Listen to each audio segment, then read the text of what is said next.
नमस्कार विद्यार्थी मित्रांनो, स्वागत आहे तुमचं आपल्या मराठी शासन या यूट्यूब चॅनलवरती। आजच्या व्हिडिओमध्ये आपण पाहणार आहोत तलाठी भरती 2023 काही महत्त्वाचे प्रश्नोत्तरे। चला तर मित्रांनो, वेळ न वाया घालवता आपल्या व्हिडिओला सुरुवात करूयात। बघा, आजचा आपला पहिला प्रश्न, ग्रामपंचायतीचा सचिव म्हणून कोण कामकाज पाहतो? 4 ऑप्शन आहेत आणि आपलं उत्तर असेल पर्याय क्रमांक 3 ग्रामसेवक। ओके, ग्रामपंचायतीचा सचिव म्हणून ग्रामसेवक कामकाज पाहतो। आपलं उत्तर असेल पर्याय क्रमांक 3। पुढील दुसरा प्रश्न, कोणाचा जन्मदिवस सद्भावना दिवस म्हणून साजरा केला जातो?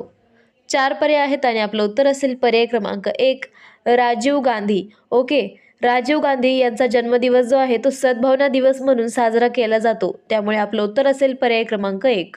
प्रश्न क्रमांक 3 पहा, सागर तळावरील पर्वतरांगांना टिंबटिंब म्हणून ओळखले जाते। 4 ऑप्शन आहेत आणि आपलं उत्तर असेल पर्याय क्रमांक 1 जलमग्न पर्वत। ओके, सागर तळावरील पर्वतरांगांना काय म्हटले जाते? जलमग्न पर्वत म्हणून ओळखले जाते, त्यामुळे आपलं उत्तर असेल पर्याय क्रमांक 1। पुढचा प्रश्न, हेमलकसा हे स्थळ कोणत्या जिल्ह्यात आहे? 4 ऑप्शन आहेत आणि आपलं उत्तर असेल पर्याय क्रमांक 3 गडचिरोली। पुढील 5वा प्रश्न, इंद्रावती नदी ही महाराष्ट्रासोबत कोणत्या राज्याच्या सीमेवर आहे?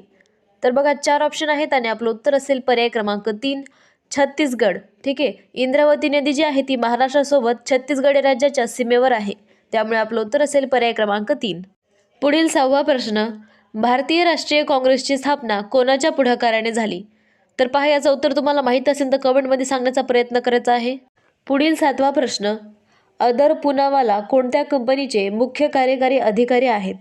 तर बघा, 4 ऑप्शन आहेत आणि आपलं उत्तर असेल पर्याय क्रमांक 2 भारत बायोटेक। ओके, अदर पुनावाला जे आहे ते भारत बायोटेक या कंपनीचे मुख्य कार्यकारी अधिकारी आहेत, त्यामुळे आपलं उत्तर असेल पर्याय क्रमांक 2। पुढील 8वा प्रश्न, ग्रामसभा बोलवण्याची जबाबदारी कोणावर असते? 4 पर्याय आहेत आणि आपलं उत्तर असेल पर्याय क्रमांक 1 सरपंच। ओके, ग्रामसभा बोलवण्याची जबाबदारी असते ती असते सरपंचावर, त्यामुळे आपलं उत्तर असेल पर्याय क्रमांक 1। पुढील 9वा प्रश्न, सरदार वल्लभभाई पटेल राष्ट्रीय पोलीस अकॅडमी कोठे आहे? तर बघा, 4 ऑप्शन आहेत आणि आपलं उत्तर असेल पर्याय क्रमांक 2 हैदराबाद। पुढील प्रश्न क्रमांक 10, रामकृष्ण मिशन या धर्मसंस्थेची स्थापना कोणी केली? 4 ऑप्शन आहेत आणि आपलं उत्तर असेल पर्याय क्रमांक 2 स्वामी विवेकानंद यांनी रामकृष्ण मिशन या धर्मसंस्थेची स्थापना केली, त्यामुळे आपलं उत्तर असेल पर्याय क्रमांक 2। पुढील प्रश्न क्रमांक 11, या प्रश्नाचं उत्तर मित्रांनो तुम्हाला कमेंटमध्ये द्यायचं आहे। बघा, प्रश्न काय आहे, विनायक दामोदर सावरकर यांचा जन्म कोणत्या जिल्ह्यात झाला किंवा कोणत्या ठिकाणी झाला, असा प्रश्न आहे। 4 पर्याय दिलेले आहेत आणि याचं उत्तर देण्याचा पुरेपूर प्रयत्न करायचा आहे मित्रांनो। पुढील प्रश्न क्रमांक 12, पृथ्वीला सूर्याभोवती एक प्रदक्षिणा पूर्ण करण्यास किती काळ लागतो? तर पहा, 4 पर्याय आहेत आणि आपलं उत्तर असेल पर्याय क्रमांक 1 365 दिवस। ठीक आहे, पृथ्वीला सूर्याभोवती एक प्रदक्षिणा पूर्ण करण्यास किती काळ लागतो? 365 दिवस लागतात, त्यामुळे आपलं उत्तर असेल पर्याय क्रमांक 1। पुढचा प्रश्न, 30 जानेवारी या दिवशी कोणता दिन साजरा करण्यात येतो? 4 पर्याय आहेत आणि आपलं उत्तर असेल पर्याय क्रमांक 1 हुतात्मा दिन। ओके, हुतात्मा दिन जो आहे तो 30 जानेवारी या दिवशी साजरा केला जातो, त्यामुळे आपलं उत्तर असेल पर्याय क्रमांक 1। पुढील प्रश्न, खालीलपैकी कोणत्या दिवशी पोलीस स्मृती दिन पाळला जातो? 4 ऑप्शन आहेत आणि आपलं उत्तर असेल पर्याय क्रमांक 2 21 ऑक्टोबर या दिवशी पोलीस स्मृती दिन पाळला जातो, त्यामुळे आपलं उत्तर असेल पर्याय क्रमांक 2। प्रश्न क्रमांक 15 पहा, महाराष्ट्राला एकूण किती किलोमीटरचा समुद्र किनारा लाभलेला आहे? 4 पर्याय आहेत आणि आपलं उत्तर असेल पर्याय क्रमांक 2 720। ओके, आपल्या महाराष्ट्राला एकूण 720 किलोमीटरचा समुद्र किनारा लाभलेला आहे, त्यामुळे आपलं उत्तर असेल पर्याय क्रमांक 2। पुढील प्रश्न क्रमांक 16, भारताच्या राष्ट्रपतींना पद व गोपनीयतेची शपथ कोण देतात? कोण देतात बरं, काय वाटतं तुम्हाला? याचं उत्तर कमेंटमध्ये द्यायचं आहे तुम्ही। 4 पर्याय दिलेले आहेत बघा। प्रश्न क्रमांक 17 पहा, नुकतेच राजीव गांधी खेलरत्न अवॉर्ड नाव यंदा काय ठेवण्यात आले आहे? 4 पर्याय आहेत आणि आपलं उत्तर असेल पर्याय क्रमांक 2 मेजर ध्यानचंद खेलरत्न अवॉर्ड। पुढील प्रश्न क्रमांक 18 पहा, कुसुमाग्रज प्रतिष्ठानकडून देण्यात येणाऱ्या जनस्थान पुरस्कार 2021चे विजेते कोण आहेत? 4 पर्याय आहेत आणि आपलं उत्तर असेल पर्याय क्रमांक 2 मधु मंगेश कर्णिक, जे या पुरस्काराचे मानकरी आहेत, विजेते आहेत, त्यामुळे आपलं उत्तर असेल पर्याय क्रमांक 2। पुढचा प्रश्न, तंबाखूमध्ये असणारे विषारी द्रव्य कोणते? 4 पर्याय आहेत आणि आपलं उत्तर असेल पर्याय क्रमांक 2 निकोटीन, जे तंबाखूमध्ये विषारी द्रव्य असते, त्यामुळे आपलं उत्तर असेल पर्याय क्रमांक 2। पुढील 20वा प्रश्न, महाराष्ट्रामध्ये सिंहस्थ कुंभमेळा कोठे भरतो किंवा कोणत्या जिल्ह्यामध्ये भरतो? 4 ऑप्शन आहेत आणि आपलं उत्तर असेल पर्याय क्रमांक 3 नाशिक. ओके, नाशिक या जिल्ह्यामध्ये सिंहस्थ कुंभमेळा भरतो, त्यामुळे आपलं उत्तर असेल पर्याय क्रमांक 3. पुढील प्रश्न क्रमांक 21 पहा. महाराष्ट्राचे मार्टिन ल्यूथर म्हणून कोणाला ओळखले जाते? 4 पर्याय आहेत आणि आपलं उत्तर असेल पर्याय क्रमांक 4 महात्मा फुले यांना आपल्या महाराष्ट्राचे मार्टिन ल्यूथर म्हणून ओळखले जाते, त्यामुळे आपलं उत्तर असेल पर्याय क्रमांक 4. प्रश्न क्रमांक 22 पहा. नम्र या शब्दासाठी विरुद्धार्थी शब्द ओळखायचा आहे आपल्याला. 4 पर्याय आहेत आणि आपलं उत्तर असेल पर्याय क्रमांक 3 उद्धट. ओके, नम्र या शब्दासाठी काय होईल? विरुद्धार्थी शब्द उद्धट होईल, त्यामुळे आपलं उत्तर असेल पर्याय क्रमांक 3. प्रश्न क्रमांक 23 पहा.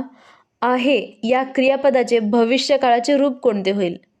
4 पर्याय आहेत आणि आपलं उत्तर असेल पर्याय क्रमांक 3 असेल. प्रश्न क्रमांक 24 पहा. महाराष्ट्रामध्ये पशु व मत्स्य विद्यापीठ कोठे आहे किंवा कोणत्या शहरामध्ये आहे?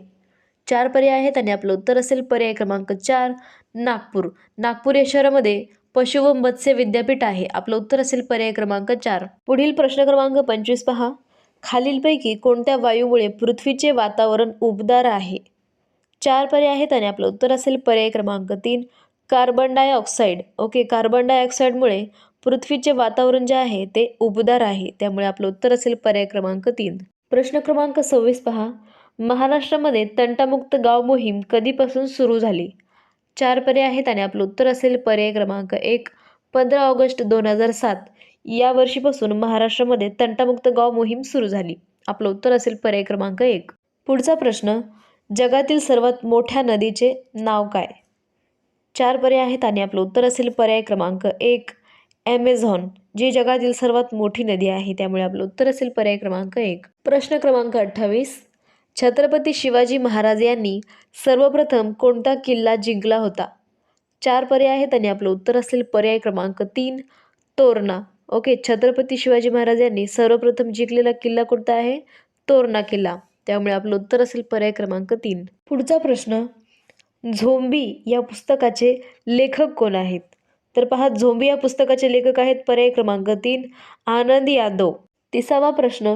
7व्या वेतन आयोगाचे अध्यक्ष खालीलपैकी कोण आहेत? 4 पर्याय आहेत आणि आपलं उत्तर असेल पर्याय क्रमांक 1 अशोक कुमार माथुर, जे 7व्या वेतन आयोगाचे अध्यक्ष आहेत, त्यामुळे आपलं उत्तर असेल पर्याय क्रमांक 1. पुढचा प्रश्न. हापूस हा शब्द कोणत्या भाषेतून मराठीत आलेला आहे? 4 पर्याय आहेत आणि आपलं उत्तर असेल पर्याय क्रमांक 4 पोर्तुगीज. ओके, पोर्तुगीज या भाषेमधून हापूस हा शब्द मराठीमध्ये आलेला आहे. आपलं उत्तर असेल पर्याय क्रमांक 4. पुढचा प्रश्न. विद्यापीठ कायदा कोणत्या कमिशनच्या शिफारशीवर आधारित आहे? 4 पर्याय आहेत आणि आपलं उत्तर असेल पर्याय क्रमांक 3 रॅली कमिशन. पुढील प्रश्न क्रमांक 33 पहा. दिवसेंदिवस हा शब्द कोणत्या समास प्रकारामध्ये मोडतो? 4 पर्याय आहेत आणि आपलं उत्तर असेल पर्याय क्रमांक 1 अव्ययीभाव समास. या प्रकारामध्ये दिवसेंदिवस हा शब्द मोडतो, त्यामुळे आपलं उत्तर असेल पर्याय क्रमांक 1. पुढचा प्रश्न. भारताच्या नियंत्रक आणि महालेखा परीक्षकाची नियुक्ती टिंबटिंबकडून होते. 4 पर्याय आहेत आणि आपलं उत्तर असेल पर्याय क्रमांक 1 राष्ट्रपती. ओके, भारताच्या नियंत्रक आणि महालेखा परीक्षाची नियुक्ती जी असते ती राष्ट्रपती यांच्याकडून होत असते, त्यामुळे आपलं उत्तर असेल पर्याय क्रमांक 1.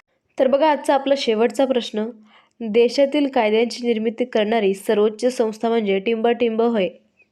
4 पर्याय आहेत आणि याचं उत्तर आपल्याला कमेंटमध्ये सांगायचं आहे.